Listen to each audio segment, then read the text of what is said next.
السلام عليكم ورحمة الله وبركاته. عملاء شركة ميم النهاردة عاملين لكم مفاجأة. الحمد لله وفرنا كمية أكتر من 200 قطعة من شنيور 16 فولت اي اس بي.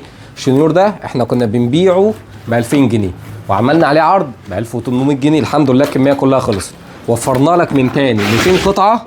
عارف بكام؟ ب 1650 جنيه بس. نفتح معاك، قرب معايا هنا. أول حاجة زي ما أنت شايف شنيور براشلس دقاق يخرم معاك في الحيطه. ده ينفع بقى لكل الناس اللي شغاله في الجبسون بورد. حجمه صغير، حاجه ما شاء الله محترمه جدا. 60 نيوتن، يعني ده 60 نيوتن مش حاجه قليله. معاك وصله مرن، معاك 2 لقمه من ده، وشاحن ستاند سريع، و2 بطاريه، والجوانتي بتاعه. اهم من كل ده بقى ايه؟ انك هتاخد ضمان سنه من شركه ميم. قبل ما تشتري منتج لازم تاخد شهاده ضمان سنه من شركه ميم، واحنا معاك في اي حاجه. لو في اي حاجه هنغيره لك على طول. الحق اطلب دلوقتي. ميم، خليك في السليم.